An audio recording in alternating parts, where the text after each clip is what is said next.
ازيكم عاملين ايه؟ النهارده هنعمل احلى طريقة للفلافل المصري او للطعمية زي ما بنقول هنا في مصر. هشة ومقرمشة ومش مكتومة خالص، وكمان من غير بقى كبة ولا مفرمة ولا اي حاجة من الحاجات دي، هو بس خلاط قوي شوية.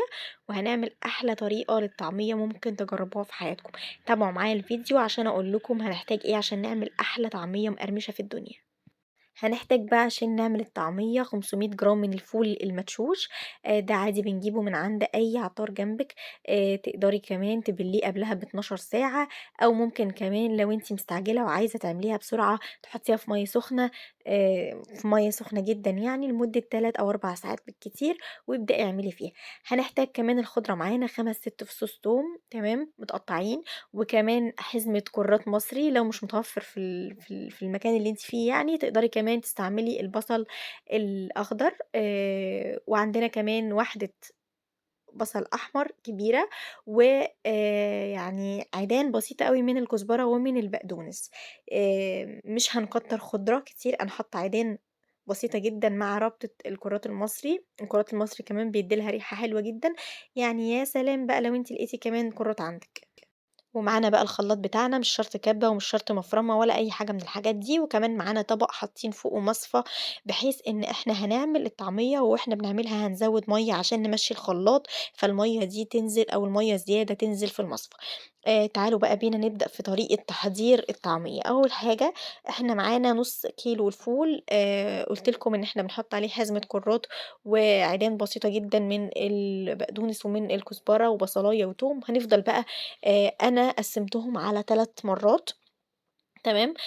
باحُط كده في المَرّة شوية فول بُساط خالص، عشان يقدر الخلاط يطحن. هنحُط بقى شوية خضرة تمام، شوية كُرّات، عليهم شوية كزبرة وبقدونس، عليهم رُبع البصلة، وعليهم كام فَص توم، ونحُط شوية مَيّة ونبدأ نمشّي الخلاط لحد ما الخضرة تبقى يعني زي إيه، عصير كده شوية. وأول ما نحس بقى إن الخضرة اللي إحنا حاطينها خرّجت المَيّة بتاعتها وبقت زي يعني أكنها عصير كده، نبدأ بقى إن إحنا نحط الفول بتاعنا. مش هنحط كمية كبيرة، ولكن هنحط كمية صغيرة ونحط عليها مثلًا حاجة بسيطة جدًا من المَيّة، ونبدأ إن إحنا نضرب وإحنا بنزوّد مَيّة بحيث الخلاط، أنتم عارفين الخلاط أصلًا بتاع الحاجات السايلة، بحيث إنه الفول يعرف يمشي في الخلاط. وبرضه نسهّل على الخلاط وما يبقاش خطر على موتور الخلاط. هنبدأ بقى إحنا مش بنضرب ضرب متواصل، إحنا بنفتح تَكّة وبنقفل تاني، تَكّة وبنقفل تاني. الحركة دي بتخلّي الفول يتطحن كويس جدًا، وكمان ما يبقاش في جهد على موتور الخلاط.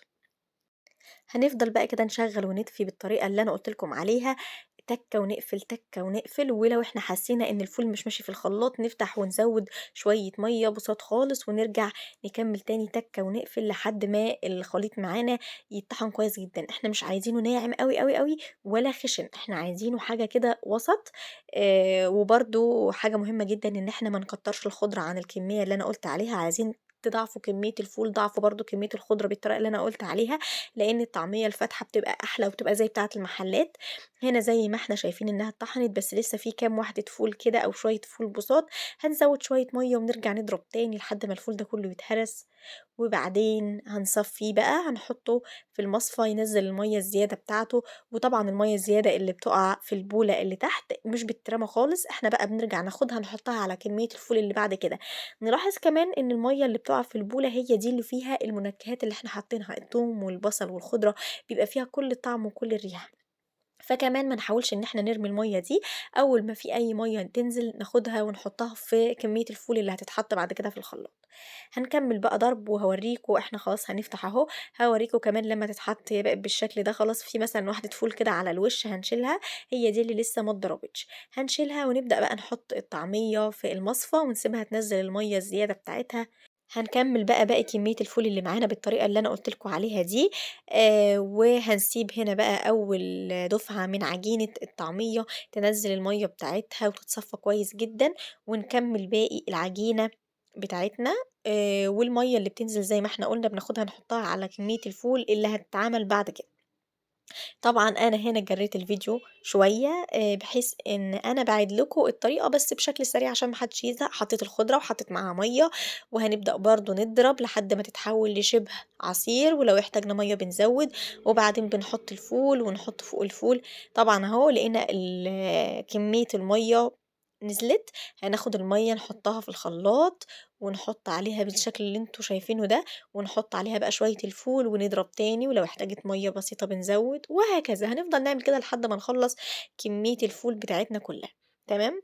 ويا ريت ما نتقّلش على الخلاط أوي عشان موتور الخلاط، ولو حسينا إن هي محتاجة مَيّة ما نقساش على الخلاط ونشغّل وخلاص لأ، نفتحه ونزوّد نقطة مَيّة كده بنقطة مَيّة لحد ما نخلّص الكمية بتاعتنا كلّها، وما نشغّلش متواصل دي أهم ترِكّة عشان موتور الخلاط. نفتح ونقفل، نفتح ونقفل، تَكّة ونقفل لحد ما نخلّص الكمية كلّها.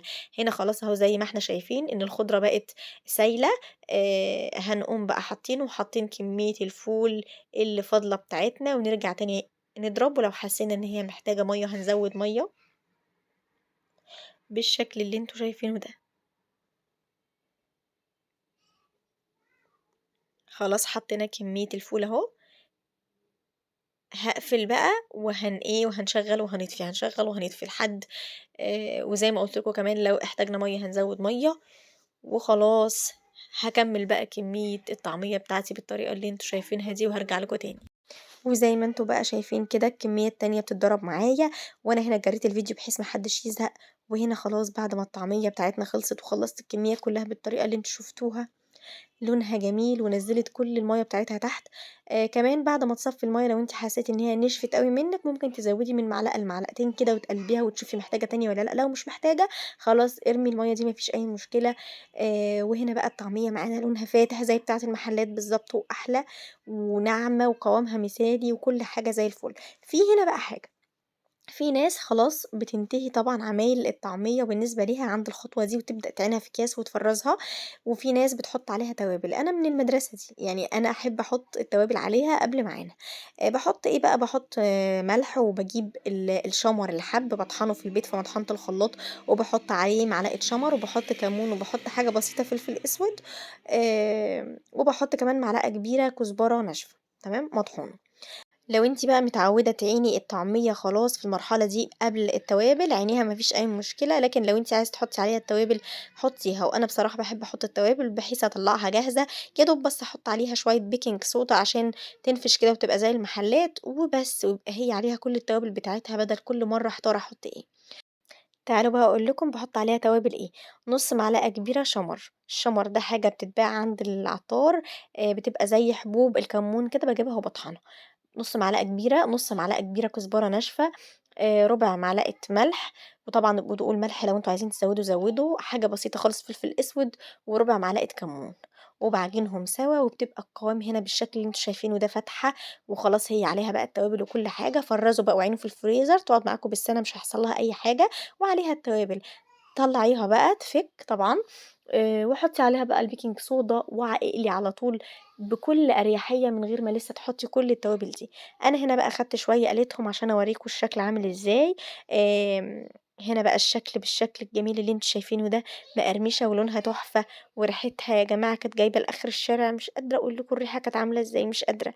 مقرمشة كمان، أنا عايزة أقول لكم إن هي قعدت ساعة وفضلت كمان بعد الساعة مقرمشة جدًا مش عارفة إزاي.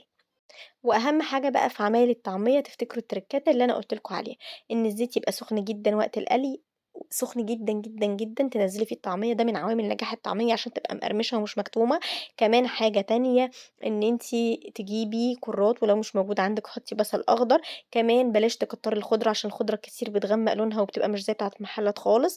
التركة كمان الأخيرة اللي أنتِ تاخدي بالِك منها، إن أنتِ تحطّي معلقة صغيرة على الكمية اللي هتتقلى من بيكنج صودا أو بيكربونات الصوديوم بتخلّيها هشة ومقرمشة لآخر وقت. هنا بقى خلاص دي كمية الطعمية بعد ما أنا خلاص هاحطها في أكياس عشان أفرّزها، بطّطتها أو خليت الكيس بشكل متساوي بالشكل اللي أنتم شايفينه ده عشان ما تاخدش حيّز في الفريزر.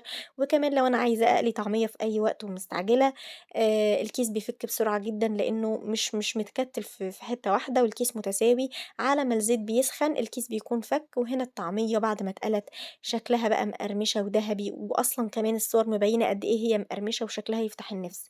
وريحتها كانت جايبة لآخر الشارع، لو أنتم عملتوها بالمقدار اللي أنا عاملاه كده بالضبط، هتطلع مضبوطة بالشعرة زي ما بيقولوا، هتعجبكم جدًا. اعملوها وادعوا لي، وعلى ضمانتي عمرها ما هتبوظ معاكم بالطريقة اللي أنتم شُفتوها دي. لو عجبكم الفيديو اعملوا لي لايك وسبسكرايب وفعلوا زر الجرس عشان يوصلكم إشعار بكل فيديو جديد أنا بانزّله. باحبكم أوي، استنوني في فيديو جديد واكتبوا لي تحت في التعليقات أعمل لكم إيه المرات اللي جاية. باحبكم أوي، وباستنى كل فيديو أنا بانزّله عشان أشوف تعليقاتكم الجميلة اللي بتوصلني وبتفرحني. باحبكم أوي، استنوني في فيديو جديد.